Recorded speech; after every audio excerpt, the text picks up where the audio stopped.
C'est reparti pour un autre bel épisode du Carnet du Manager Balado. Vous pouvez nous suivre sur toutes les plateformes. On vous invite à le faire également. On est partout, là. YouTube, iHeartRadio, il y a également Spotify, Apple Music. Allez faire votre tour. Donnez-nous vos commentaires, puis une petite note, un 5 étoiles. On n'aille pas ça non plus. On vous remercie de nous suivre. C'est vraiment apprécié. Je vous rappelle que tout ça est possible grâce à nos partenaires que je voudrais absolument saluer maintenant.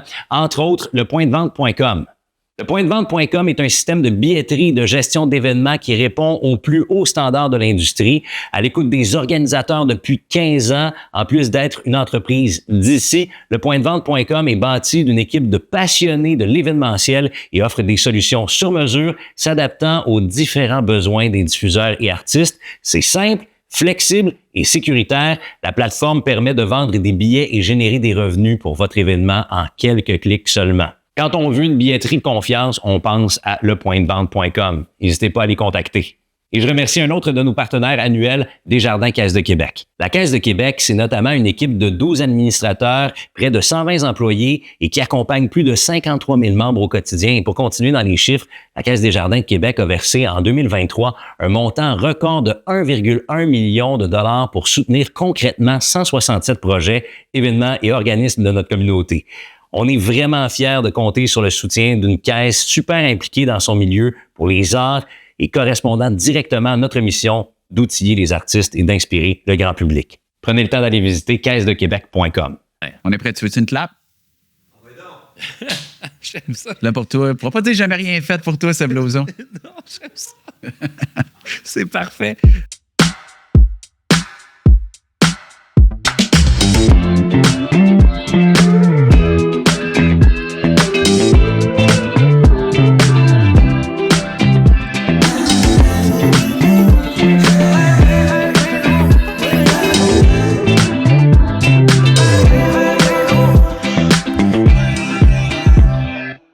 On va se jaser pendant peut-être 1 heure et quart, Alexandre. Parfait.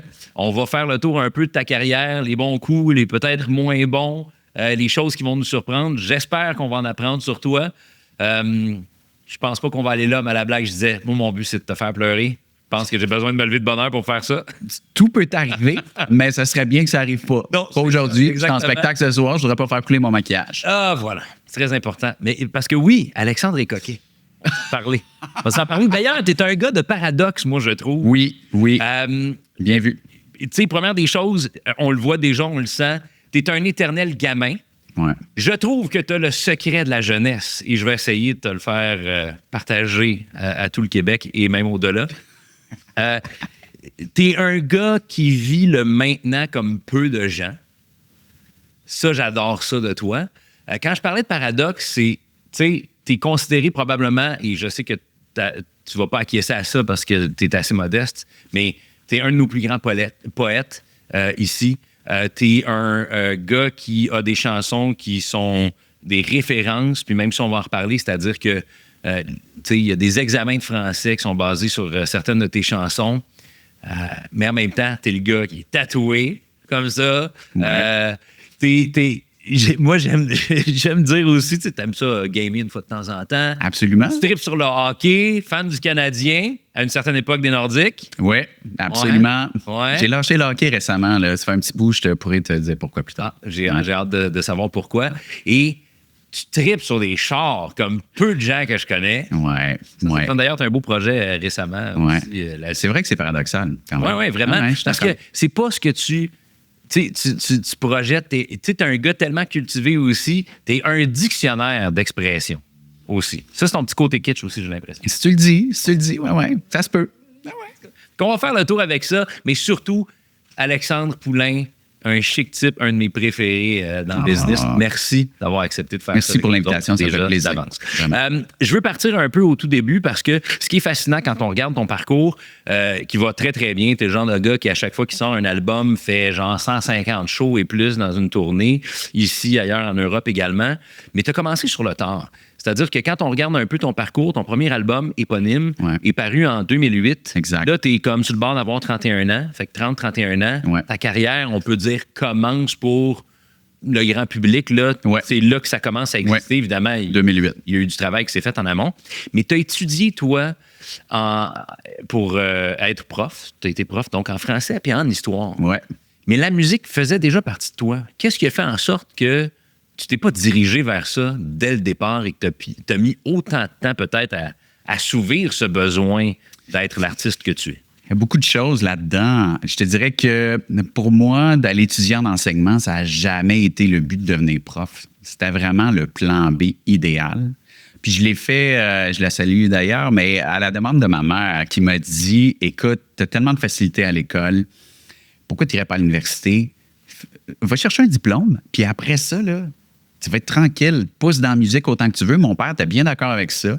Puis j'ai fait, OK, ouais, ça a quand même du sens. Puis déjà, à l'époque, j'étais conscient que c'est une industrie, même si ça a énormément changé, qui est excessivement difficile. Beaucoup d'appelés, peu d'élus, puis j'avais une hantise de signer un mauvais contrat de disque. Tu sais, j'avais trop lu de biographies de musiciens, puis trop vu de biopics, puis j'étais comme, ça me prend une option.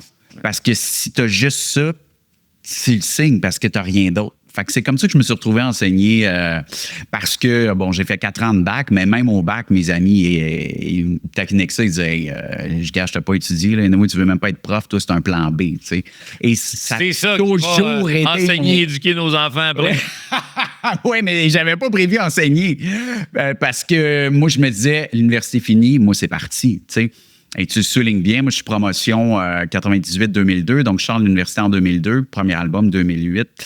Donc, c'était un 6 ans très, très difficile où moi, je produis un premier album avec... ouais, C'est que j'ai fait. intéressant Ouais. parce que toi, tu étais prêt à produire ton album, tu avais Ouais. un distributeur, puis il faudra en reparler parce que justement, et tu t'es retrouvé un peu le bec à l'eau là, avec ça, puis heureusement, il y a un label qui est arrivé. Là, ouais. Ouais, puis en fait, c'était surtout parce que j'avais fait des démarches pendant que j'étais à l'université. Moi, j'ai fait mon bac avec Vincent Vallière aussi. Puis je voyais... Le gars de l'Estrie. Ben oui, puis je voyais Vince. Des fois, je disais, hey man, je comprends pas qu'est-ce que tu fais. Tu sais, il sortait des disques en même temps que le bac, les examens. Moi, j'hallucinais, puis c'était clair que j'allais pas faire ça comme ça. Tu sais. Fait que j'avais fait des démarches, par contre, pendant mon bac pour toujours me faire dire la même chose par les maisons de disques. C'est bon, tu as du talent. Là, il faut que tu apprennes à écrire des chansons. Des chansons, ça a des refrains. Puis, il faut tourner à la radio. Fait qu'il faut pas que tu dépasses 3h30. Tu sais. Je faisais des concours, on me disait la même chose. Hey, oui, il y a quelque chose, mais c'est pas des chansons. Tu chantes des histoires, c'est bizarre. Puis là, moi, dans ma tête, je scorais à chaque fois. Parce que je me disais, c'est pas ça être artiste, sortir de la boîte. Si je rentre même pas d'un critère de concours, c'est que j'ai ma différence. En fait, c'est qu'ils n'ont pas compris. Tu étais le premier slammer du Québec. Ouais, et puis moi, ça me faisait rire en même temps parce que je me disais, donc, ce monde-là, ils ont plein de culture. Ils savent pas que la chanson française des années 50-60, c'était ça. T'écoutes du Brel, même du Aznavour, bien souvent, t'as pas de refrain, tu racontes des histoires. Business. Tu sais. Oui, et c'est là-dedans que je voulais pas embarquer, tu sais. Fait que je me suis dit, je vais produire mon propre album. Puis quand il va être fini, je vais aller voir les mêmes maisons de disques. Je vais dire, regarde, c'est ça mon disque, je cherche une licence. C'est ça que je voulais faire. T'embarques-tu pas? T'sais. Fait que c'est un Là, peu... tu te représentais seul. Oui, absolument. C'est un peu ce que j'ai fait. Puis, tu sais, sans rentrer dans les détails, effectivement, je trouve un premier contrat de licence.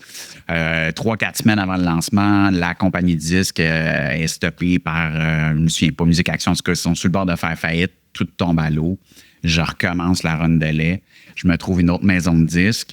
On s'entend, tout est sur le bord d'arriver et c'est la maison de disques de mes aïeux. Et à ce moment-là, des générations explosent. Le propriétaire de la maison de disques, qui est mon gérant de l'époque aussi, m'appelle et il me dit, hey, finalement, on va reporter ton projet parce que...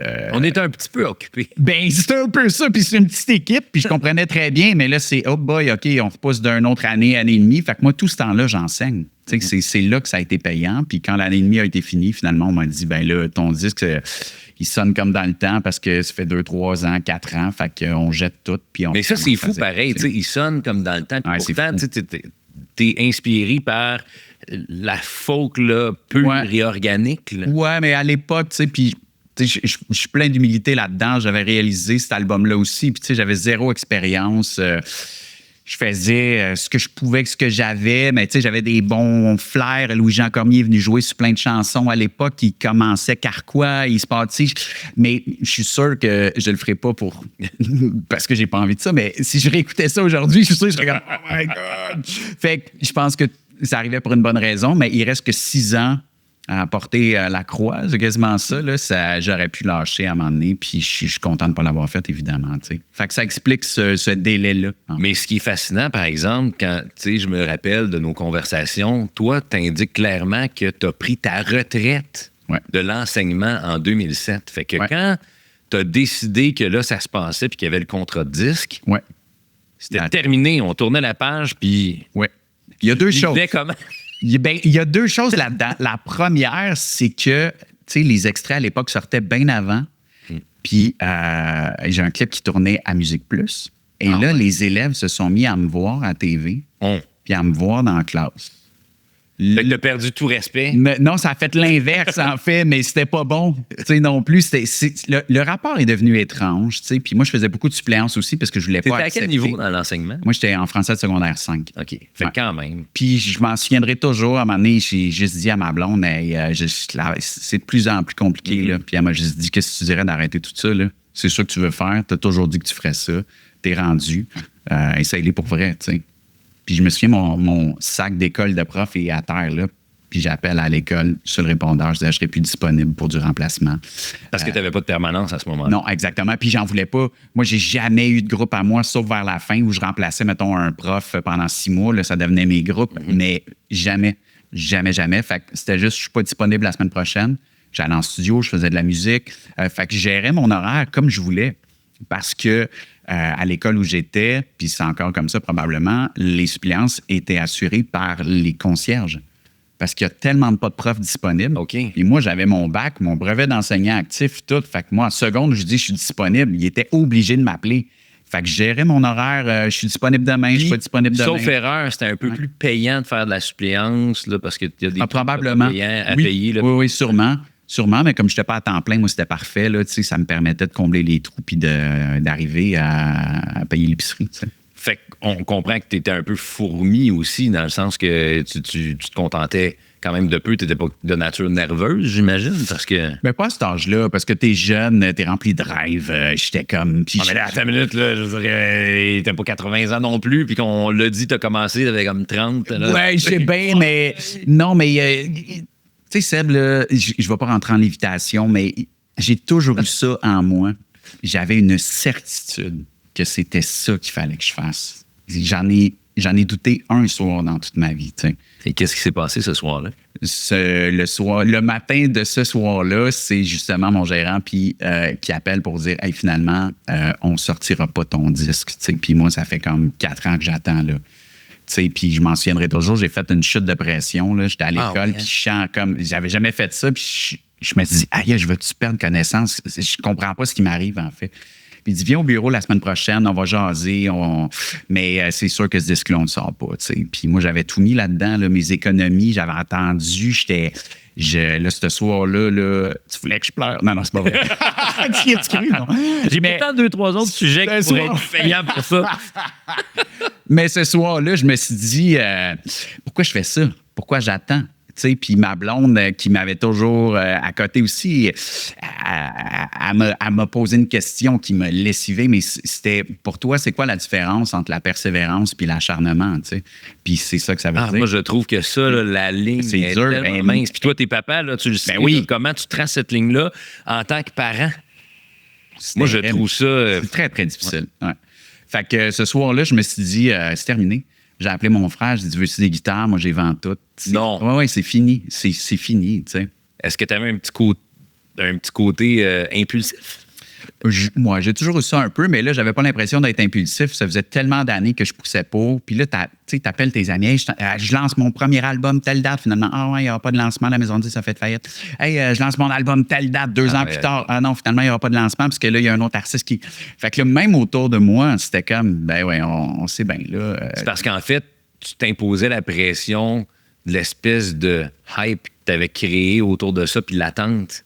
Ouais. Qui n'était plus juste la tienne, c'était oui. Celle des autres aussi. Absolument. Puis à un moment donné, tu veux pas passer pour le gars qui dit tout le temps ça va arriver, puis ça arrive pas. T'sais. Puis mon frère m'avait juste dit attends demain, va t'asseoir au bureau, qu'est-ce qu'ils veulent te dire? Puis il m'avait dit on est sûr de ton talent, de tout ça, on jette ton disque, mais on en fait un nouveau, puis on repart from scratch.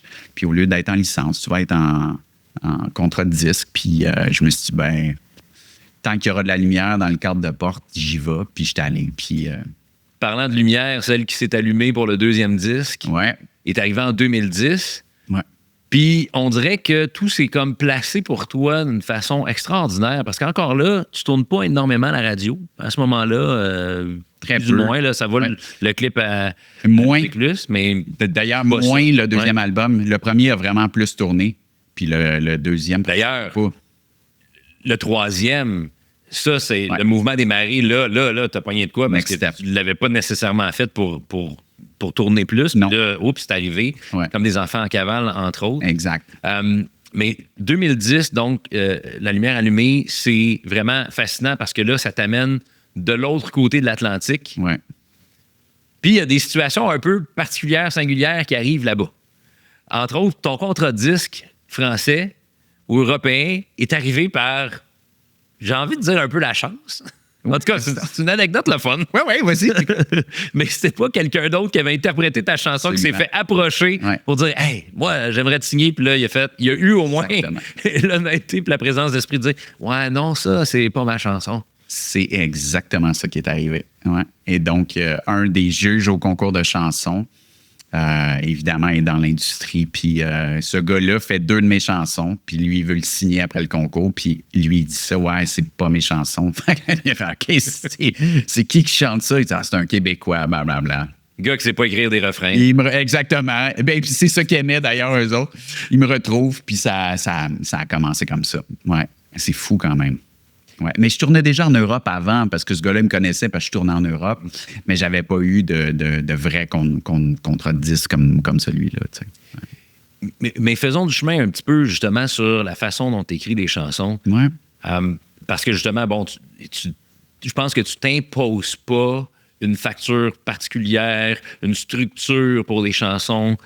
Je pense, sans me tromper, que c'est Absolument. le texte qui vient d'abord, puis tu travailles. Oui, bien, ça se fait en même temps, mais effectivement, c'est l'idée de texte qui naît en premier. Tu sais.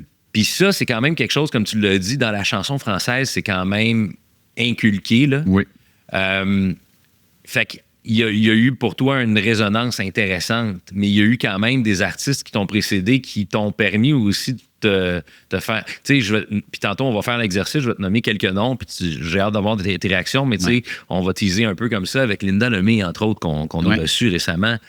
Tu as eu la chance de suivre un peu son sillon en Europe. C'était comment d'être un peu, pas mentoré, mais appuyé peut-être par cette C'est exceptionnel. grande-là? C'est exceptionnel. Je pense que les gens ici ne comprennent pas non plus. C'est qui Linda Lemay en Europe. Puis ça a commencé, là, je veux dire, moi, j'étais en show au Vieux Clocher de Magog à l'époque, puis mon gérant qui était là ce soir-là me disait, quelqu'un qu'il faudrait te rencontrer dans ta loge après le show. Puis Linda, Déjà, il y a elle quelqu'un arrive. qui veut te rencontrer, Oui. ça met un petit peu d'attente. Ben oui, je suis comme, Puis là, Linda arrive dans ma loge, là, on parle, là, il y a plusieurs années, tu sais. Puis moi, je l'avais écouté étant ado, je veux pas dire enfant, Linda, mais ado quand même. Mon frère, il tripait dessus bien raide, là, tu sais. Puis c'est une facture aussi littéraire très française. Et puis après ça, ben moi, j'étais en tournée en Europe. Étant en tournée en même temps, on avait la même équipe de booking là-bas. Puis elle m'a juste dit, hey, ça te tente-tu? J'ai checké ton horaire, t'as 15 jours off, veux-tu partir avec moi? Puis bon, c'était supposé être des premières parties, mais Linda, généreuse comme elle arrêtait son spectacle en plein milieu pour dire je vous ai ramené quelque chose du Québec et ce n'est pas du sirop d'érable ou du beurre de pinot. Puis c'est un de mes chanteurs préférés, là, tu sais, Linda, comme ça. Puis, Je suis passionné. ben vraiment. Puis je rentrais sur scène, je faisais 2 chansons, 2 histoires. Puis c'était toujours complètement fou. Tu sais, Linda a fait des salles de 2-3 000 personnes. Le Cirque Royal en Belgique, c'est immense, là. Moi, de me retrouver là avec ma guitare puis mes chansons. Qu'est-ce que je fais là? Ah non, au contraire, moi, je dévorais ça. J'avais hâte. J'étais comme, oh yeah, je vais vous en mettre plein la gueule. C'est ton côté rockstar. Ouais, ben sans être rockstar, c'est un côté très. Je suis moins comme ça maintenant. Tu sais, la vie fait que des fois, tu traverses des épreuves qui te shake, tu sais.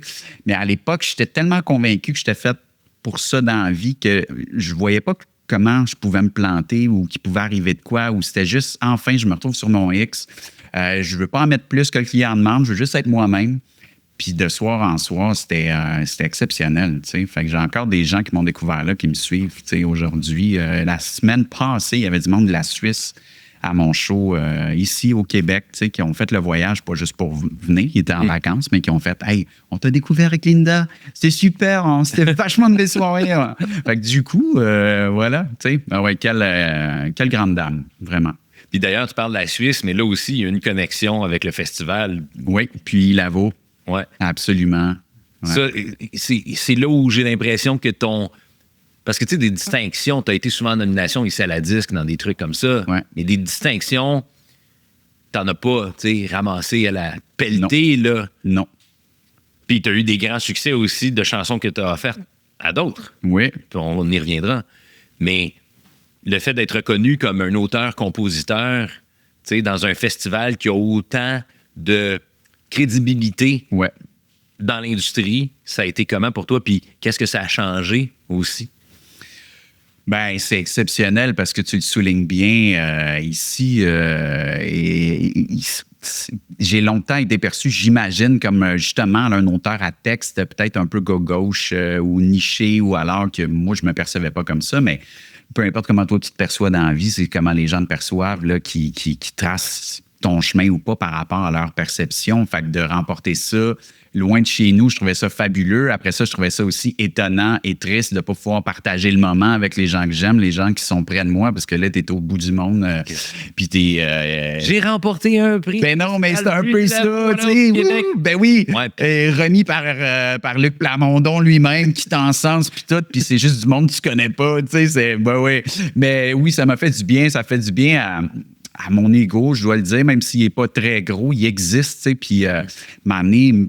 Tu te poses des questions aussi. Je me disais, je comprends pas pourquoi mes salles sont pleines, puis plein de monde qui trippe, mais personne ne parle de moi alors que je vois du monde à la TV que je sais qu'ils ne gagnent pas leur vie. Ils font le 7 jours, puis plein d'affaires. Respect pour le 7 jours, puis ces magazines-là. Mais ce que je veux dire, c'est qu'on les voit partout. Mais je sais que moi, ils ne gagnent pas leur vie, alors que toi, tu gagnes très bien ta vie, tu roules un public, mais personne n'en parle. Fait que plus jeune, je trouvais ça bizarre, puis je comprenais pas. Fait que ça me faisait du bien d'être reconnu à l'étranger. Tu sais. Et tu l'as dit, tout le monde en a un ego. Ben oui, à des mesures différentes. Mais tout le monde en a un. Ben Puis c'est une industrie où tu te compares beaucoup. Oui. Tu sais, tu faisais toi-même l'exercice. Oui. Comme tu le dis, tu gagnais bien ta vie parce que je l'ai fait d'entrée de jeu, la mention, tu fais des 150 spectacles par tournée régulièrement. On est plus à 100 qu'à 150, Ouais, mais quand même. Tu quand même, tu sais. 100, puis les C'est statistiques, je pense, c'est même pas 20 shows pour un artiste québécois à une tournée, tu sais. Fait que je veux dire, moi, ça fait des années que je roule au moins 100 shows par tournée. C'est exceptionnel. Puis tu refais des supplémentaires dans les mêmes salles. Comme ici à Québec, ça arrive régulièrement. Le Petit Champlain, entre autres. Là, tu fais Octave Crémazie aussi ces temps-ci. Ouais. Mais j'ai envie justement de le dire parce que tu dis, ils ne gagnent pas leur vie. Toi, ta plus grande source de revenus est d'où? Parce que là, on a touché Québec, oui. Puis toi et moi, on a déjà eu une discussion par rapport à l'Europe. L'Europe, comment c'est un monde complètement différent. Là. Complètement. D'ailleurs, je vais paraphraser, je vais pas le nommer, une bad luck que ce soit pas lui, mais je suis pas mal sûr. C'est un auteur très bien connu, qui a très bien gagné sa vie aussi, qui disait, tu sais, c'est plus payant une semaine en 33e position en France que 33 semaines numéro 1 au Québec. Ouais. Ça t'en dit beaucoup, tu sais. Parce que on va taire le nom de la personne, mais ce même artiste-là, qui est un nom très connu au Québec. Ouais, absolument. A vécu une expérience assez fascinante. Puis là, on est quoi? Début des années 90? Fin des années 80, début 90? Oui, exactement. Ouais. Où il avait écrit une chanson pour quelqu'un d'autre. Et bref, comme je suis pas sûr de la source, voyant ce qui se passe avec Louis Morissette en ce moment, je vais m'assurer.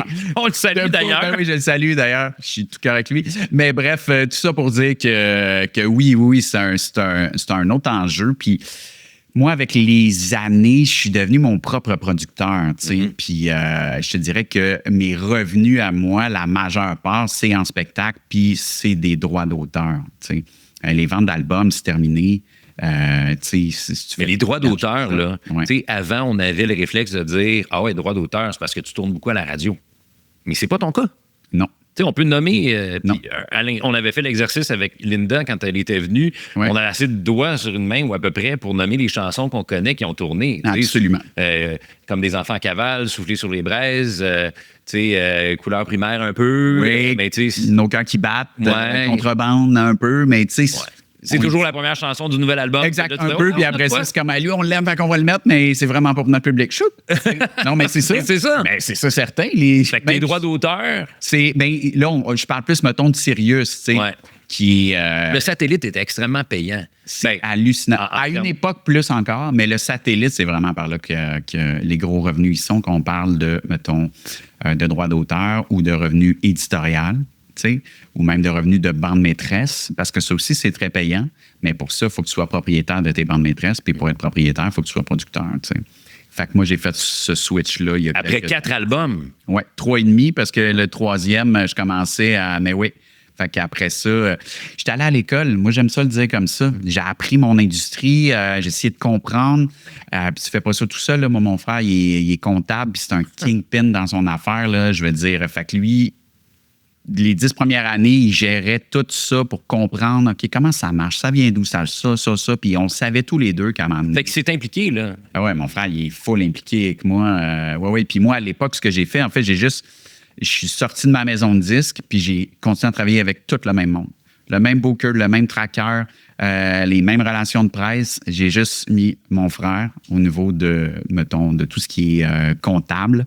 J'ai mis une agente au niveau de tout ce qui est business. Puis moi, j'avais déjà pas de gérant parce que ça m'intéresse pas. Fait que j'ai juste changé l'écosystème. Mais dans le fond, c'est ça, t'as pas de gérant parce que, bon, fait que tu choisis un peu tes affaires, mais Ouais. toutes ces personnes-là qui sont en orbite autour de toi Ouais. ont chacun leur responsabilité dans la C'est exactement gérance ça. d'Alexandre Poulain. Ouais. Puis il connaissait déjà mon projet, il travaillait avec moi depuis longtemps, puis je veux dire, je le vois bien que l'argent est dans les poches des producteurs. Fait que des fois, le monde, ils me disent en joke, « Ah ouais, c'est-tu payant? » Je dis, « Ben, mon artiste, il gagne sa vie, mais son producteur, ça se passe salement bien. » Tu comprends? Parce qu'à un moment donné, c'est ça. Moi, je voulais faire ça longtemps. Pour moi, c'est ça le succès aussi. On a déjà eu cette discussion-là. C'est la durée puis la pérennité. Moi, si tu me donnes un numéro 1, puis tout le monde capote, puis dans 2 ans, c'est fini, mes salles sont vides. J'ose même pas imaginer à quel point je vais être malheureux. Fait que je me bats depuis toujours pour avoir une carrière, tu sais, même si on est dans une industrie où c'est très, très difficile, plus que jamais, où on est plus changeant. J'avais pris le temps de me dire, si je veux faire ça longtemps, il faut que je comprenne comment mon industrie marche. Puis, qu'est-ce que je fais pour faire plus de sous, puis être confortable, puis avoir du fun à faire ça.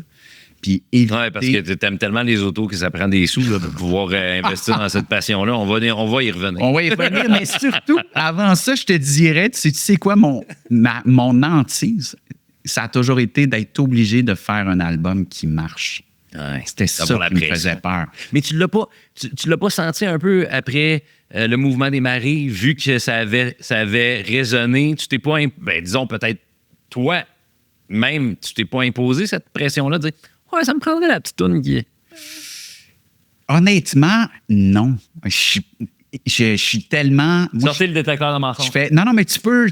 Puis, c'est quoi? C'est drôle parce que j'ai toujours cette phrase-là en studio, puis même mes musiciens, des fois, sont comme, ben là, je comprends pas, tu stresses de savoir ce que le monde va en penser, mais tu veux pas savoir ce qu'ils en pensent, ou tu sais, c'est pas ça, c'est que j'ai toujours envie de faire le disque que je veux acheter, pas le disque que je veux vendre. C'est ça le grand défi, puis c'est ça qui est dur. Puis je pense que plus tu essaies d'être populaire puis de faire la toune, c'est déjà arrivé de me dire, hey, en début de carrière sur le premier disque, hey, on va mettre ça, puis ça va, c'est sûr que ça va tourner. Puis là, ça tourne pas. Qu'est-ce que tu penses qui arrive? Tu te dis, fuck, si j'avais pas fait ça aurait-tu tourné? Finalement, je me suis tiré dans le pied. Puis si ça lève. Tu fais des fois du. Ben oui. En rétrospective. Ben tellement. Genre Puis si ça lève en débile, puis t'es pas content de la toune, là, faut que tu la défendes, mettons, toute ta carrière. Là. Comment tu feels avec ça? Moi, c'est ça qui me fait peur. Fait que, je veux dire, c'est sûr, je sortirais pas un disque techno demain matin avec mes textes inversés, mais je pourrais, là. Mais je fais toujours de la musique qui me fait pourrait être triper. intéressant. Puis chaque Exercice. fois que je me suis dit, ça va tourner à la radio, ça n'a pas tourné. Puis la fois qu'on m'a dit, si tu veux être sûr qu'une chanson ne tourne pas à la radio en ce moment, là, mets de la mandoline puis du banjo, là, ça va être off en partant. C'est exactement ce que j'ai fait avec Comme des enfants en cavale. C'est mon plus gros succès à vie. Après ça, il y en a eu plein, là. Mumford & Sons, c'est arrivé. Ouais, mais ça, je suis comme 3-4 ans avant. Ton copier, là. Ben non, vraiment pas. Non, mais... Dans le fond, t'es en guerre contre eux autres pour plagiat. Oui, mais j'aimerais mieux qu'on n'en parle pas. D'ailleurs, j'ai Marcus qui m'appelle sur mon téléphone, Mumford. Fait que, tu vois, plus t'essayes, moins ça se passe. Fait que ça, j'ai compris ça aussi.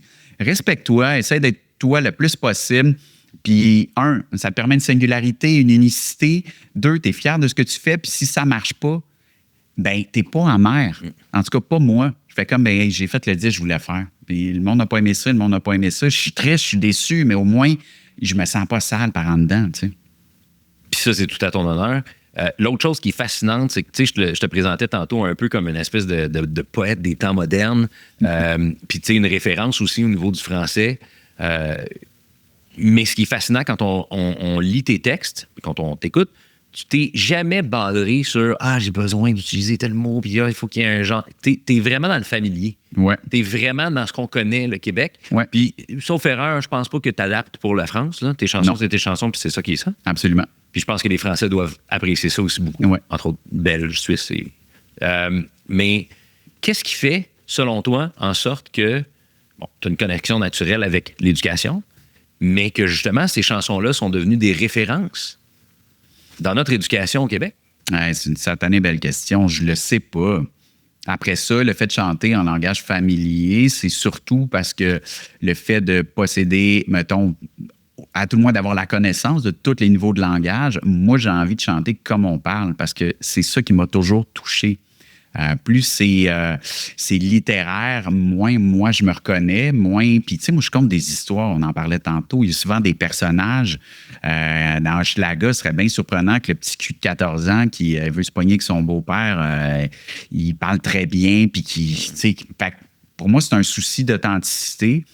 Puis si je parlais de façon plus littéraire, probablement que j'écrirais comme ça aussi, mais le fait que j'ai ces connaissances-là, ça m'a permis de faire... Moi, c'est ce niveau de langage-là qui m'intéresse, tu sais, parce que j'ai envie de rester proche de comment je m'exprime. Puis, je pense à Michel Tremblay, qui est un auteur, tu sais, je veux dire, qui a écrit en joual. Je pense qu'on est moins là-dedans aujourd'hui. Puis je pense que ça touche plus, parce que tu as l'impression que la personne qui te raconte la chanson est vraie, tu sais. Fait que c'est... après ça, pourquoi s'étudier dans les écoles, puis tout ça, c'est même moi, je ne le sais pas, mais je trouve ça exceptionnel. Même dans des universités, des fois, je reçois des courriels de jeunes qui sont en philosophie à l'université qu'il faut qu'ils décodent certaines de mes chansons puis qu'ils me demandent de le faire pour eux autres ou à tout le moins qu'ils valident.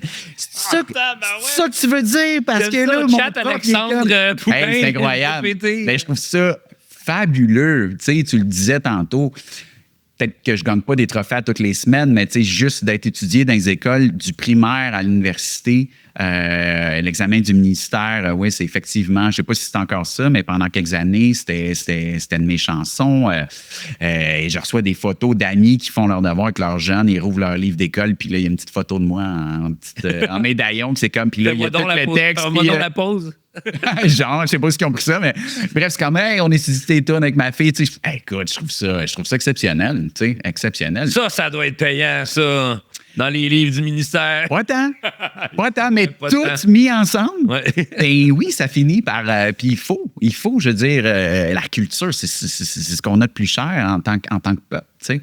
Fait que je ne vais pas rentrer là-dedans, mais on pourrait parler de ça 2 heures de temps. Ouais, on n'a pas ce temps-là. Je le sais, c'est pour ça qu'on va parler d'autre chose. Mais tu peux t'exprimer si tu veux, il n'y a pas de problème. Ben non, je ne vais pas aller là, mais oui, c'est quand même des heures difficiles pour mon industrie.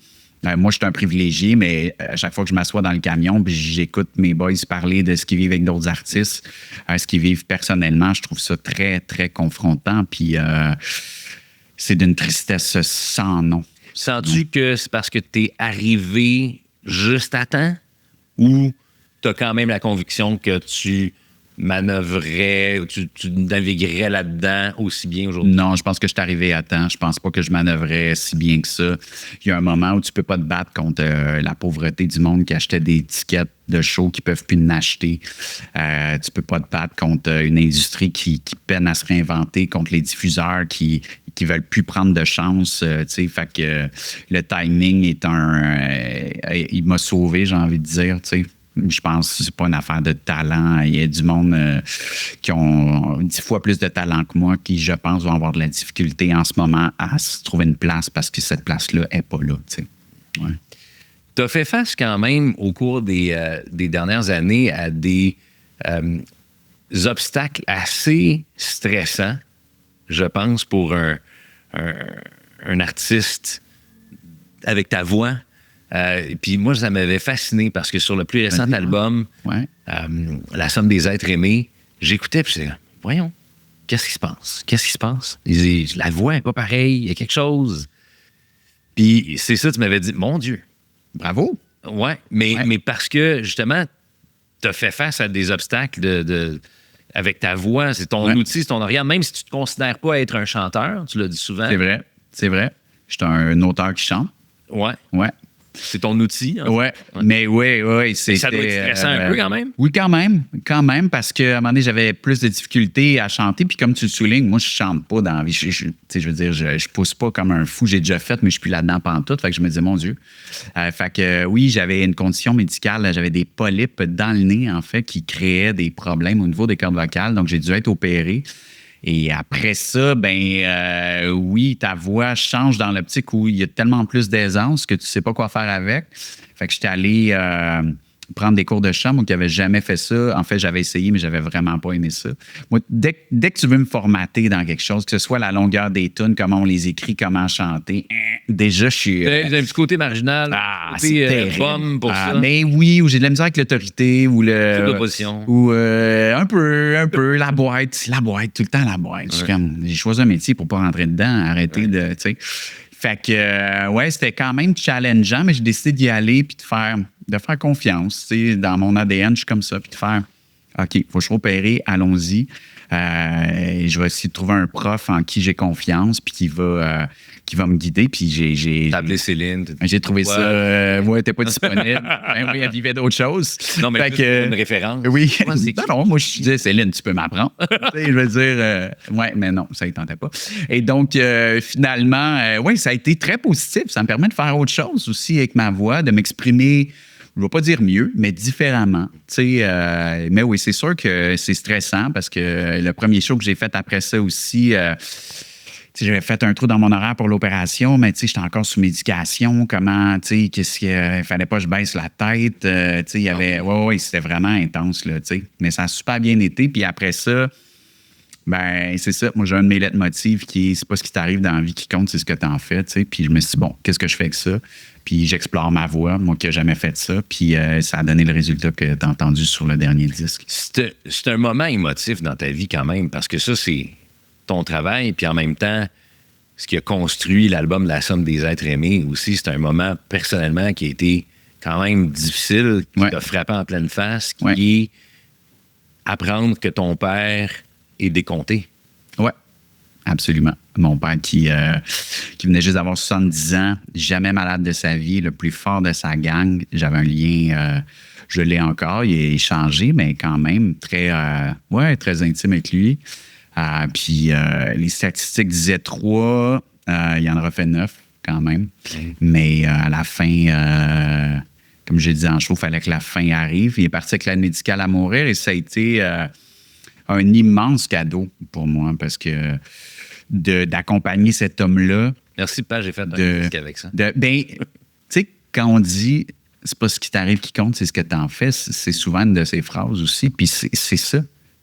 C'était de faire OK, qu'est-ce que j'ai appris là-dedans? Si tu prends un petit peu d'auteur, là, c'est fascinant d'accompagner quelqu'un qui s'apprête à mourir, de le voir mourir, d'être là, de l'assister, de discuter de ses réflexions, de comment il voit sa vie, de comment ses bons coups, ses mauvais coups, qu'est-ce qui reste? Qu'est-ce qui reste? Puis cette dernière semaine-là, fascinant, tout le monde qui sont passés, puis peu importe ce qui est dit, ce qui est raconté. Ça a été une semaine de « on se prépare ». Non, c'est qu'à un moment donné, il est rentré dans une maison de soins de fin de vie. Puis là, la date était fixée. Puis donc, la dernière semaine, ben là, tu le sais, là, ça va être jeudi. T'sais, moi, j'étais en tournée à ce moment-là. C'est arrivé plus vite que prévu, en fait. Là, à la fin, ça a vraiment... Fait que j'étais à Fermont. On est rentré d'urgence. Puis là, il me restait une semaine avec lui en sachant que le jeudi, ça serait à 10 heures. Il prenait le train, tu sais. Fait que cette semaine-là est hallucinante, là, parce que... Puis mon père, c'est ça, c'est pas tout le monde qui vit ça comme ça, mais il était exceptionnel, tu sais, prendre des moments tout seul avec nous autres, de dire, il te reste-tu des affaires sur le cœur? Qu'est-ce qu'on nettoie? Tu sais, faut qu'on règle tout, mon grand, là, ça va y être, là. Et comme tu dis, c'est le plus fort de la gang, mais il en faisait la preuve à chaque seconde qui passait pendant ce moment-là. Vraiment. Puis il réussit à vous surprendre aussi. Ouais, je vois très bien où tu veux m'amener. Ouais, t'aimerais ça que je dise que je vois. Je suis pas obligé de rentrer dans les détails. Ben, je peux y aller, oui, parce que histoire. 5 minutes. Ça va nous permettre de parler justement de ta relation avec plaisir. Avec ta blonde, parce que c'est très important dans l'équilibre que tu peux apporter dans ta carrière. Ouais. Donc, 5 minutes avant 10 heures. Il nous a demandé s'il pouvait nous marier, ma blonde puis moi. 5 minutes. Avec son alliance à lui, que j'ai au doigt ici. C'est intense. C'est intense. C'est magnifique quand même. Je le savais, là, moi aussi. J'ai des... Oui, tu sais. Puis il nous a pas forcé. Là, il a juste dit, hey, si jamais vous vouliez, ça me ferait plaisir de vous marier. T'es comme, holy chicanini. C'est exceptionnel. Mon frère étant comptable, il était fier aussi que c'est un mariage qui coûte pas cher. Il y a quelque chose de beau là-dedans aussi. T'sais. Mais ça rentre au poste. Fait que il dit bon, c'est pas un vrai mariage. J'ai envie de dire, je veux dire, ça vaut pas mal plus qu'un papier. Quand c'est ton père qui s'apprête à mourir, puis que ses dernières paroles, son dernier acte, c'est de t'unir avec ta blonde des 20 dernières années. C'était la valeur de ça dans les moments plus difficiles. Ouais. Combien ça doit apporter pour dire, regarde, on va se jaser, là, on va prendre le temps de... Ouais. Mais je trouve ça fascinant parce que je pense que cette femme-là, tu y étais déjà marié. Absolument, parce c'est que bien dit. Cette relation que vous avez était comme... Je pense que ça a été un feu incroyable quand vous êtes rencontrés. Ouais.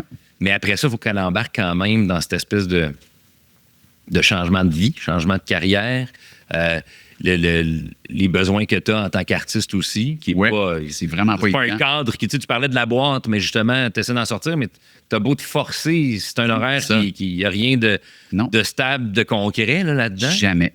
Ouais. Et elle est là aussi pour vraiment embarquer dans ton cadre puis t'aider. Parce que moi, là, je suis fasciné par la discipline de vie que tu as. Moi, là, je vous ai parlé tantôt, tu as le secret de la jeunesse. Ça, là, je sais pas comment tu fais, mais monsieur, là, c'est la belle au bois dormant. Ben, bien sûr que je dors. Hein. Voilà, c'est le secret. Ouais. Non, mais moi, je pense que le secret, c'est le sommeil, en partie. Ben oui, j'ai une hygiène de vie parce que, sans rentrer dans les détails, j'ai vécu des trucs intenses, personnellement, qui ont fait en sorte qu'à un moment donné, moi, j'ai eu besoin de... Oui, j'ai dû arrêter. À un moment donné, j'ai brisé sur scène en Suisse où je sais même plus où je suis. Je sais même pas la ville où je suis. Je sais pas c'est quoi la chanson. J'étais en coplateau avec Fred Pellerin à l'époque. Puis à un moment donné, mes doigts continuaient à jouer. Puis là, je vais juste voir mon guitariste. Puis je dis... je me souviens plus de mes paroles. Puis lui, ça fait genre 10 ans qu'il joue avec moi, il comprend pas ce qui se passe, il pense que je niaise quasiment, tu sais. Fait qu'il est comme, OK, regarde. Il l'a vu dans tes yeux? Ah oui, là, il a juste fait, hey boy, OK, regarde, il a dit, moi, je vais chanter, puis tu vas te replacer, puis parfait. Fait que là, je retourne à mon micro, il commence à chanter, je fais comme, OK, ouais. Fait que je me remets à chanter, mais lui, chaque fois qu'il arrête de chanter, moi, je casse. À chaque fois, tu sais. Puis là, à un moment donné, je fais comme semblant que le micro marche pas. Écoute, là, dans ta tête, là... Là, ça spin, puis t'as aucun contrôle là-dessus. Non, t'as aucun contrôle. Je réussis à finir le show. Le lendemain, on est en show encore en Suisse d'une autre ville. Je ne sais plus où. Je suis pas capable de faire mon test de son parce que je me souviens pas des paroles de mes chansons. Tu sais, je suis exténué, là. Exténué. Et, mettons dans le contexte, c'est quoi? C'est des shows un par jour? Oui, en fait, c'est un amalgame de trucs, mais oui. Il y a entre autres ça. Des fois, là, je rentrais de l'Europe, j'allais faire 3 shows, Saguenay-Lac-Saint-Jean, je repartais. Puis tout ça aurait pu fonctionner, mais sans rentrer dans les multiples détails. Moi, j'étais en choc post-traumatique à ce moment-là, puis je le sais pas. Parce que quand ma petite fille est venue au monde, ma blonde a fait un grave anévrisme, en fait. Puis pendant 3 semaines, sa vie était on the spot. Puis là, on l'a dit tantôt, c'est la femme de ta vie. C'est la femme de ma vie. On n'a jamais eu de bébé, rien. Puis à un moment donné, le médecin rentre dans la chambre, puis il me dit prendrais-tu ta fille dans tes bras? Puis je suis comme, ben oui. Fait que là, écoute, elle a 3 jours. Puis il me dit, mot pour mot, tu voulais que je pleure? Ça va être sur le bord, mais je vais être correct. Mais il me dit, là, je vais partir avec ta blonde, puis je sais pas si je te ramène, tu sais. Puis là, moi, je sens que là, puis il dit, non. Regarde, là. Regarde ce que tu as dans les bras. Tu tiens pas pour rien, là. Là, c'est ça qui compte, là. Toi, tu vas te tenir debout. Tu vas faire tout ce qu'il faut, parce que là, c'est ça. Puis là, j'ai comme, OK. Puis finalement, elle n'est pas morte, mais quand on est rentré à la maison, là, moi, j'avais 2 petits bébés à m'occuper, là, quasiment. Là, ma blonde, après ça, elle s'est remise, puis tout ça, mais il reste que pendant plusieurs mois, je gère le bébé. Quand tu es tout seul, là, ben, tout seul, ma blonde était là, mais elle était complètement. Il y a eu un wastée, shutdown, là. non? Il y a eu un shutdown à l'hôpital. Quand on rentre, elle passe ses journées au lit pendant des semaines. Là, puis c'est la première fois que ça devient réel d'avoir la peur de perdre quelqu'un. En plus d'avoir à t'occuper d'un bébé naissant. Puis là, ça vient pas avec un livre d'instructions, on le dit tout le temps. Là. Puis tu rentres chez vous, tu barres la porte. Il n'y a pas de mère, il n'y a pas de belle-mère, il n'y a pas personne qui vient t'aider. Si ta blonde, elle attrape, on se créait quasiment en pandémie, là, mais c'était bien avant. Si elle attrape quoi que ce soit, ça va être dangereux. Fait que tu fermes tout, là. Fait que moi, pendant tous ces mois-là, j'ai un petit bébé. Il arrive de quoi? Elle pleure. Je peux pas dire à ma blonde, qu'est-ce que tu penses qui arrive? Penses-tu que si on la baisse? Fait que moi, je m'en rends pas compte, mais moi, j'étais en mode guerrier à côté. Puis quand tout ça est fini, ben moi, je décloche pas, puis je m'en rends pas compte. Puis ma petite fille, elle fait juste une nuit. Puis moi, je me réveille tout le temps. Tu es en hyper-vigilance tout le temps. Extrême, puis je le sais pas, tu sais. Puis je vois bien là, que dans ma tête, je commence à planter, mais je comprends pas ce qui arrive. Je ne sais pas que c'est ça. Puis là, ben moi, la tournée repart, la vie reprend, mais moi, je creuse là, pour arriver à ça. Et donc, au sortir de tout ça, moi qui ai toujours été sportif quand même, je décide sous conseil de psychologue et tout ça aussi, l'activité physique, l'anxiété, le stress, ça aide. Fait que je me mets à courir, mais là, ça fait très longtemps. Et à partir de là, mon gars, je découvre la course à pied. Je m'entraînais déjà, mais là, je peaufine ça. Le yoga. Et ce qui fait en sorte qu'aujourd'hui, 2 heures par jour, tous les matins, moi, je suis jamais disponible avant 1h de l'après-midi. Mes avant-midi sont consacrés à mon bien-être personnel, à m'entraîner. Je suis arrivé hier pour notre entrevue, parce que si je venais aujourd'hui, je ne pouvais pas m'entraîner ce matin. À l'hôtel, il y a un gym. Mm-hmm. Ma vie est setée comme ça. Un peu à l'instar d'un athlète. Ouais. C'est une discipline de vie. Ouais. Tu n'as pas peur de le dire, tu as besoin de beaucoup de sommeil aussi. En fait, absolument. T'imposes un nombre, je trouve quand même. Mais je me l'impose pas. C'est que c'est 10 heures de je le dors, ben oui, entre 9 10, tu sais, je veux dire, mettons, hier, je me suis couché, il devait être 10 heures, puis bon, je me suis réveillé par moi-même, là, vers 9 heures à matin, tu sais. Ça se fait 11. Ils demandent ça. Ça fait 11? OK, ben c'est beaucoup. Clairement, j'avais fermé les rideaux, puis les musiciens pas dans la chambre d'à côté, qu'eux autres, ils lèvent de bonne heure, ils sont comme, ils se lèvent-tu le chanteur qu'on dépine? La vedette, ouais, non, c'est un peu ça, mais je compatis. Ben oui, moi, j'ai toujours dormi beaucoup. Puis j'ai besoin de ça. Puis après ça aussi, où je calquais mes besoins sur ceux des autres. Genre, ben moi, il faudrait qu'on soit à Montréal à 7 heures parce que j'ai un show. Fait que, OK, on se lève à 4h30 du matin. Puis à un moment donné, ça se peut pas, ça, parce que c'est toi qui montes sur scène puis qui défends ça. Si toi, tu brises, toute ta gang n'ont plus de travail, là. Fait que, à un moment donné, j'ai compris ça aussi, tu sais, de faire, OK, je veux pas être égoïste puis jouer la vedette, mais moi, il faut que je sois en mesure de performer tous les soirs au maximum de ce que je peux offrir cette journée-là. Puis ça passe par, une santé physique, psychologique, mentale et du sommeil. Si je les dormais pas ces heures-là, je me lèverais, tu sais. Mais je me dis, si je les dors, c'est parce que mon corps en a besoin, tu sais. Puis ça te rend pas désagréable face à ton entourage par rapport au fait que c'est pas un caprice. Non. Ben non. Puis moi, je le sais que la journée où je m'entraîne pas, ça va être une moins bonne journée. Mm-hmm. Pas parce que je veux pas que ça soit une bonne journée. Mon corps, il est tellement habitué, ça me fait tellement de bien qu'après ça, je sais que tout ce que je fais, il y a des gens qui se disent, ouais, mais 2 heures, là, tu perds 2 heures par jour. Non. parce que tous les auteurs de la journée, je maximise mon potentiel. Je pense que je performe beaucoup mieux le reste de la journée et donc, c'est un investissement, ces 2 heures-là. C'est pas une perte de temps. J'investis et dans ma santé mentale, physique, j'espère dans ma qualité de vie à long terme, puis dans le bonheur d'être en santé, de ne pas avoir peur de péter aux frettes demain matin, même si je ne suis pas à l'abri de rien. On ne sait jamais. On ne sait jamais. On a eu la preuve. Exactement. Ouais. Mais encore là, quand même, c'est beau de voir qu'il y a une compréhension entre elle et toi pour respecter les besoins que vous avez dans ce que vous devez accomplir pour le bonheur commun de la famille. Oui, mais il faut comprendre que c'est une femme exceptionnelle. C'est quelque chose. J'ai eu l'occasion d'avoir une discussion où elle était là, puis j'étais comme... Et tu sais, je veux dire... Ça existe, ça? Ben, c'est une femme exceptionnelle. Pas par rapport à une femme, mais... Non. C'est d'une compréhension, c'est un être... Package deal, mais oui, mais elle comprend c'est quoi. Puis je veux dire, on a commencé à sortir ensemble. Je faisais déjà de la musique. J'étais en train de faire mon premier disque qui sortirait jamais. Elle m'a vu me battre, elle m'a vu me débattre, elle m'a vu... C'est dit, elle a cru dans le projet, là. Mais vraiment, puis moi, ça me permet de croire en elle aussi fort. C'est ça qui est beau, elle n'est pas là pour me supporter exclusivement. Moi, je suis là pour supporter ses rêves. C'est une femme de carrière. Elle accomplit des choses, tant qu'à moi, encore plus impressionnantes que ce que je peux faire dans ma carrière. Puis c'est un privilège d'être témoin de ce qu'elle accomplit professionnellement et personnellement. Fait que c'est un échange. Je pense que quand il y a de l'admiration dans un couple, l'un pour l'autre, l'amour est plus solide aussi, tu sais. Fait que si ça va juste d'un bord, j'avais l'impression que ma blonde est toujours là pour moi, puis qu'elle fait tout puis qu'elle subit sa vie pour que moi, je vive la mienne. C'est sûr que ça marcherait pas. On n'est pas là-dedans, pas en tout, tu sais. Fait que c'est un peu chacun notre tour, même si je pense qu'elle en ramasse plus parce que souvent, je suis pas à la maison, puis veut pas à faire rouler la maisonnée, tu sais.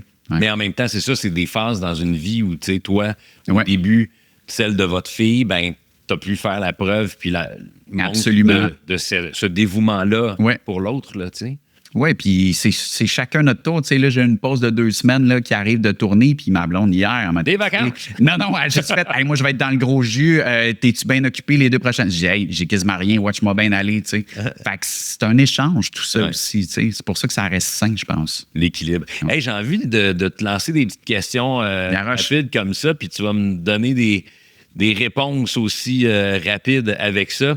Je te le disais tantôt, on s'est amusé un peu avec Linda, tu sais, mais je vais te donner des noms, puis je veux juste que... Qu'est-ce qu'il faut que je fasse avec ces noms-là? Développe sur ce que ça t'évoque. Parfait, vas-y. Richard Desjardins.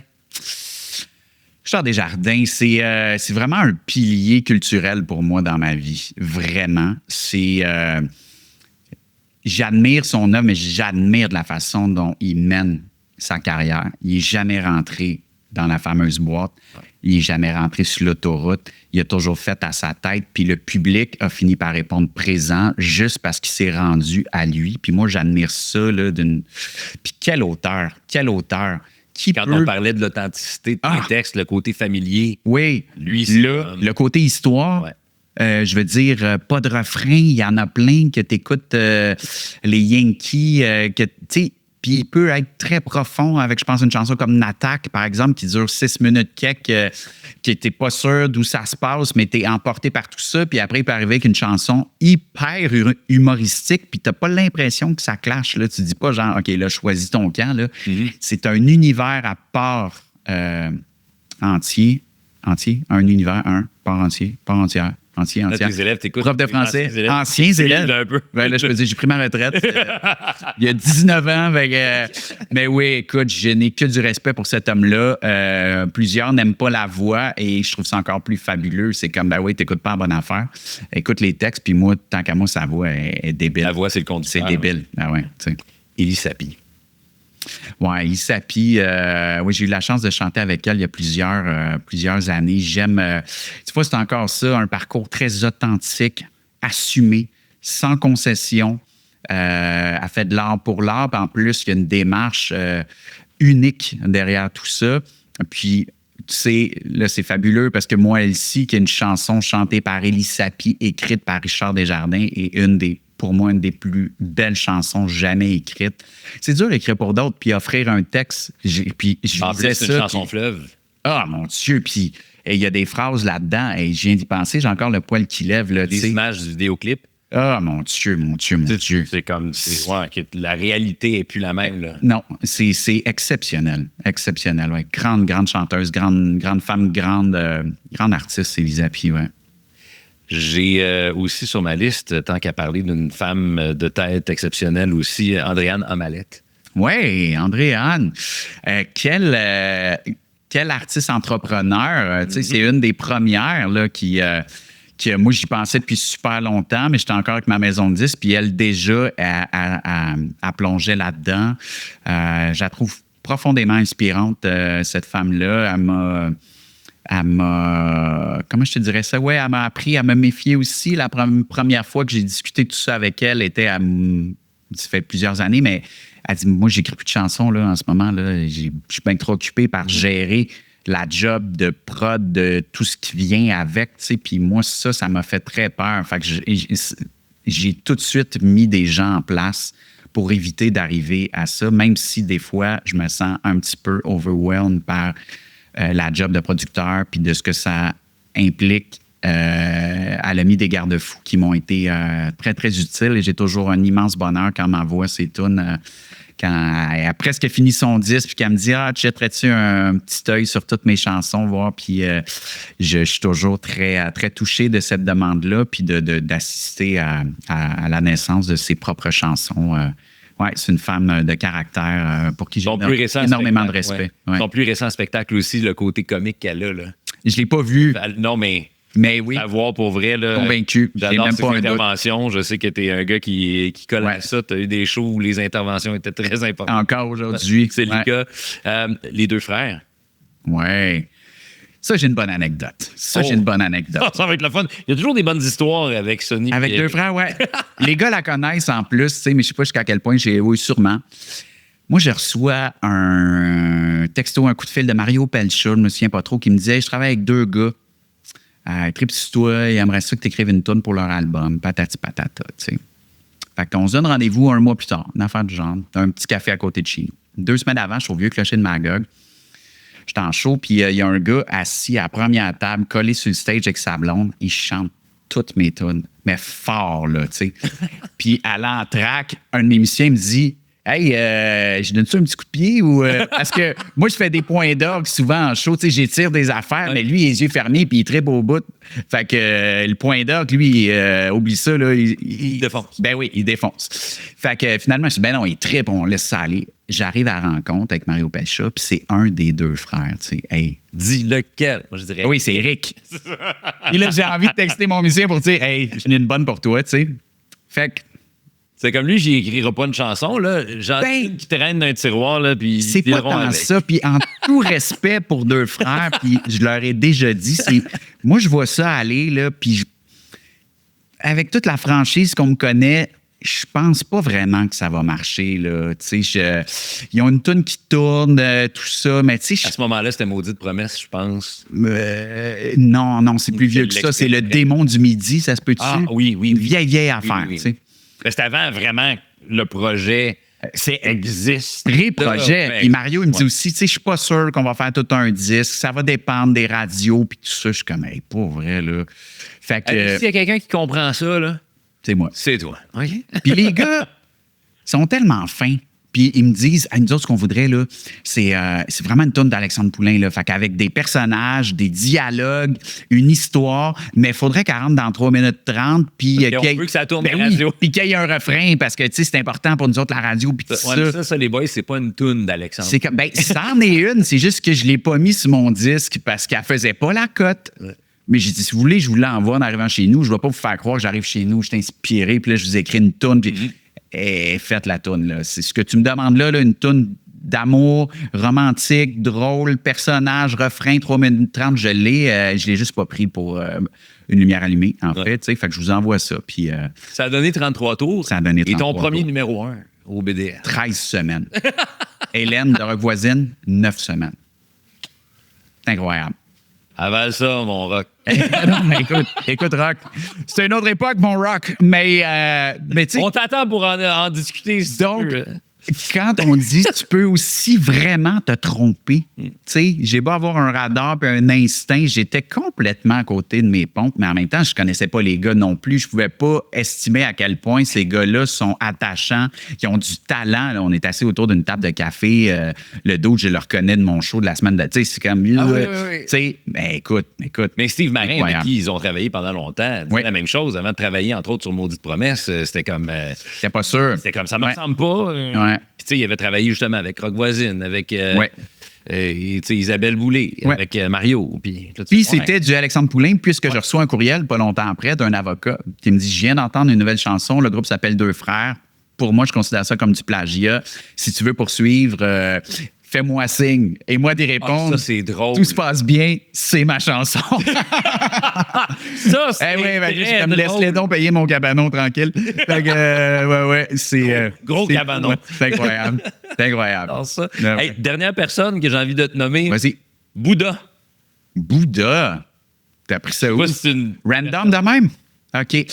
Ouais, Bouddha. Moi, j'étais un gars super spirituel. Je me considère d'aucune génération, d'aucune religion, excuse-moi, peu importe. Mais ouais, la spiritualité, c'est très présent dans ma vie. Et je trouve que dans le bouddhisme, il y a quelque chose d'excessivement puissant. J'adhère pas à tout, mais je te dirais qu'il y a beaucoup de lignes qui connectent. Et moi, j'ai besoin de ça dans ma vie, tu sais. Mais c'était surtout... Ah, lui! Ben, écoute, je cherchais. Mais ça va, écoute, mais tu oui, t'en mais allais. c'est beau, ça. Mais oui, tu parles du petit Bouddha rouge vin. Ah oui! Ouais, mais ça, je peux te compter ça. Ouais, ça. Et ben, quand j'étais prof, je faisais une cérémonie, un cours aux 9 jours avec mes groupes pour souligner une qualité qui n'était ou quelque chose qui avait aucun lien avec l'école. Donc, Fait que là, tu t'es dit, pourquoi ne pas les endoctriner? exactement. Voilà. À coup de Bouddha. Un coup de... Et c'était. Fallait pas que ça soit tu as eu 100 à ton examen. C'était pas ça. Fait que là, c'était plus. Hey, aujourd'hui, j'aimerais qu'on souligne, mettons, mon plus tannant, je m'en souviens encore, Warren Hervé Beaubrun, je le salue, qui avait un charisme exceptionnel. Il était dérangeant, mais un leader positif d'une telle puissance que, mais oui, tu débordes. Tu as 17 ans. À un moment donné, tu vas l'encadrer, pas d'une boîte, mais tu vas trouver des frontières. Mais je trouvais ça tellement important. Là, je prends cet exemple-là. Et le Bouddha, oui, j'achetais des petits Bouddhas au magasin du dollar. Puis, c'était pas le Bouddha qui comptait, c'était plus qu'il fallait qu'ils viennent le chercher devant. Et ils étaient obligés de rester devant, debout, pendant que toute la classe applaudissait pendant 1 minute. Donc, ils applaudissaient un premier Quand 30 même. secondes. C'est long. C'est long, 1 minute. 30 secondes. Puis après 30 secondes, il fallait qu'ils se lèvent debout. Puis là, ils continuaient à applaudir, puis ça criait. Puis je leur disais, je sais qu'il est lettre, le Bouddha. Je suis pas cave. Puis vous allez rentrer chez vous, vous allez les mettre ça dans une boîte quelque part. Puis quand tu vas avoir 27, 28 ans, puis tu vas redéménager avec ta blonde, ton petit bébé, tu vas vider une boîte, tu vas trouver ça.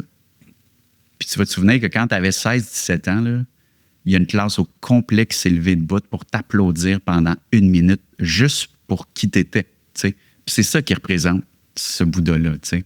Fait que, À Star, il se pointe dans tes shows pour le faire signer. c'est arrivé une fois. Ah, pour vrai? Oui, une fois, absolument. Oui, c'est drôle quand même. Mais d'ailleurs, t'en as eu des anecdotes. Tu avais déjà raconté cet homme qui, au début de ta carrière, était tellement impressionné que au lieu de remettre sa casquette qu'il venait de te mon faire Dieu. signer, il s'est swingé la bière. Ça... Oui, il y avait un verre de bière, mais il était cocktail clairement. Il me fait signer la palette de sa casquette. Il est tellement content que quand j'y redonne, tu sais, il continue à me jaser. Puis à la fin, au lieu de remettre sa casquette sur sa tête, il y a un verre de bière en plastique. Puis il se verse le fond de sa bière sur sa tête. Puis tous ses amis sont là, mais qu'est-ce que tu fais? Puis même lui, il est comme, écoute, tu sais, ouais. Mais en même temps, ça te démontre un peu la portée que tu as. Les gens sont admiratifs, mais tu as aussi une portée qui aide, qui apaise, parce que une autre situation qui t'est déjà arrivée après un spectacle, probablement t'a laissé un peu incrédule, mais aussi en mode réflexion, mais t'aides les gens beaucoup plus que juste avec le côté académique, là, les mots. Ouais. Tu sais. Oui, je vais te conter l'anecdote. Clairement, je vois à quoi tu fais référence. En même temps, il y a un immense piège là-dedans parce que pour moi, j'aide pas les gens. Puis la seconde où je vais mettre à penser que j'aide le monde, je vais être dans le trouble, tu sais. Tu vas redonner le gourou qui dit. Mais, ben, tu sais, la ligne est mince. La ligne est mince. Mais oui, à la fin des spectacles, moi, je sors toujours signer des autographes après. Des fois, ça dure 2 heures. Puis ça me fait plaisir de le faire. Puis un soir, effectivement, il y a une fille qui m'a dit Hey, avant de partir, j'ai roulé une corde sur ma table de cuisine, tu sais, puis j'ai écrit ma lettre. Puis j'avais prévu en revenant de m'enlever la vie, en fait, tu sais. Puis j'étais supposé le faire cette semaine, mais là, j'avais des billets pour ton show. Je me suis dit, ça serait pas, je manquais ce show-là, tu vois le genre. Fait que, puis là, oui, elle me raconte à quel point le show, il a fait du bien, que ça lui a permis de comprendre des affaires, puis que, tu sais, elle voit les choses complètement différemment. Après ça, soyons francs, est-ce que la semaine suivante, elle s'est mise à penser d'autres choses? Puis, ben, je pense que tout va bien parce que suite à ça, j'ai des musiciens qui l'ont aidé sur Instagram parce qu'elle les avait demandé tout ça, puis elle est toujours en vie. Fait que ça me... Mais autant ça m'a touché, autant ça m'a... tu sais, ce soir-là, on allait prendre une bière, puis je suis pas allé. J'ai dit aux boys, moi, je suis brûlé, là, je m'en vais dans ma chambre, les gars. Ça m'a vraiment bouleversé parce que tu veux pas avoir ce pouvoir-là. Je passais mon temps à dire, imaginez les gars, là, si j'avais dû annuler, puis j'avais la COVID ou quelque chose, là, puis il n'y a pas de show à soir. Puis on est tellement... C'est terrible, là. C'est ça, on est tellement... c'est tellement facile de se culpabiliser quand il y a le départ de quelqu'un, où on cherche toujours une raison, pourquoi, puis qu'est-ce qu'on aurait pu faire, puis qu'est-ce... Ben, puis je l'aurais jamais su. Mais là, le fait qu'elle le verbalise, tu comprends que ta musique, c'est plus que de la musique pour certaines personnes. Comme tu dis, tu sais, des histoires comme ça, pas aussi deep, là, mais j'en ai presque toutes les semaines, là, des histoires d'un petit bébé qui naît, qui est sur le bord de mourir, qui va être d'un incubateur toute la nuit, puis le doc, qui dit c'est la nuit qui va décider, puis la maman me dit toute ma grossesse, je mettais des petits headphones, puis je faisais jouer ta musique. Fait qu'on a mis des speakers, puis toute ta musique a joué toute la nuit. Puis là, aujourd'hui, il y a 2 ans, puis on l'a appelé Alexandre. Tu sais, genre, tu vois le genre de écoute. C'est quasiment too much pour vrai. C'est beau. Mais c'est magnifique, mais tu sais, c'est quand même. Tu sais, là, je t'en sors 2, là, mais c'est. Fait qu'à un moment donné, il faut que tu t'apprennes à. Pas prendre une distance de ça, mais à doser un peu. Mais sans prendre une distance, je me dis toujours, et je leur dis à ces gens-là aussi, ma musique n'a rien fait. C'est toi qui as fait ce que tu avais à faire. Parce que ma musique t'a fait quelque chose, mais ça aurait pu être une toune de Pat Michaud, d'Ingrid Saint-Pierre, de n'importe qui. Tu comprends? Là, ça a donné que c'était ma musique. Mais si je me mets à penser à ce que ça peut faire au monde, je suis dans le trouble, tu sais, parce que moi, j'écris pour moi avant tout. C'est très, très, très égoïste, mon métier. Tu sais, je me parle à moi. Puis après ça, si ça te parle à toi, je vais être le premier content, mais je m'adresse à moi en partant, tu sais. Fait que si je me dis, faut que je chauffe des vies et que c'est le prochain disque, c'est sûr que je l'échappe. Non, ça marchera pas, tu sais. Dans quelque chose d'un petit peu plus léger. Vas-y donc. Karaoké et toi, ça fait pas bon ménage, semble-t-il? J'ai juste jamais eu l'occasion. Jamais. Organiser ça, mon chum. Ben, je serais curieux de vivre après ton show ce soir, là. J'aimerais ça. On s'en va au karaoké. Je connais des endroits, un particulièrement, on va avoir du plaisir. Quand tu dis jamais, la seule fois, c'était d'un festival, puis je veux dire, c'était anecdotique, là, ou comme, puis j'étais tellement légèrement cocktail que j'ai chanté tous les cris, les SOS avec les Sœurs Boulay. C'est pas mal la seule affaire, mais là, on est en... Ça devait être hot, parce que moi, je me souviens de la version que tu as faite de Voyage. Oui, ben là, on est probablement en 2009. Fait que peut-être que les Sœurs Boulay s'en souviennent même pas. Je suis même pas sûr que c'était encore les Sœurs Boulay, là, t'sais. Mais ouais, c'est ma seule expérience à vie. OK. C'est pas dans mon... Fait que les karaokés, pas passion, mais c'est une chose que j'aimerais réaliser avec toi, par Avec grand bonheur. Qu'est-ce que tu chanterais, J'ai Sébastien? aucune idée, mais moi, j'aime bien chanter des affaires un peu... tu sais, que tu vas chercher au champ gauche un peu. Tu sais, genre Célibataire d'Hugo Lapointe. Oh! Tu sais, genre, t'attends demain, tu fais quoi? Ouais. Ça fait longtemps qu'on l'a pas entendu. Tu savais que c'est moi qui avais écrit cette chanson-là? Tu me niaises. Non, absolument niaise. Que je te niaise. C'est ça. Mais... Voyons. Il me semble que c'est lui qui... C'était comme... non, mais moi, j'écoute... Je suis une bonne. Ben oui, t'as été bon, C'est important pour moi de te sentir émotif. C'est comme, voyons, c'est que la toune, ça fait 20 ans, il est sorti, tout était comme nulle part. À ce oui, j'avais moment-là. 14 ans, puis là, je me disais, Non, célibataire. 2003, 2004. c'est blague. Non, je sais pas, faudrait, on regardera. Quand tu veux. Hey, j'ai parlé vite, le temps file, mais de ton amour pour les voitures. Ouais. Ouais. Là, on n'a pas encore 1 heure pour en parler. Non, Mais, j'imagine. Comment avance ton petit projet voiture bleue qui ne sera pas bleue? Oui, il ne sera pas bleu. Il ne sera pas bleu. Il se faire de ma Carman Guilla. Oui. Ça avance. Là, je suis à quelques semaines là, Il est parti. de la dépecer là, pour me lancer pour vrai. C'est fabuleux. J'adore ça. Mais ça vient d'où? Parce que pour vrai, tu tripes, tu capotes sur les chars. Ça n'a pas de bon Mais écoute, moi, c'est dans mon ADN, littéralement. Dans la famille à mon père, ils sont 10 enfants, dont 7 garçons, puis ils ont tout eu. Encore aujourd'hui, là, moi, j'ai un oncle, là, il a une Lamborghini, puis je pense qu'il vivait en appartement, genre, là, c'est pour te dire, là, c'est pas qu'il était riche, c'est pas du monde riche, là. Là, il est sans doute devenu, mais ce que je veux dire, c'est des passions de voiture. Ouais. Fait que moi, quand j'arrivais chez mes grands-parents, là, à 5, 6, 7 ans, parké, c'est Corvette, Camaro, RX-Z. Mon père, il avait un Ford Fairlane, 69, fait que j'ai grandi là-dedans.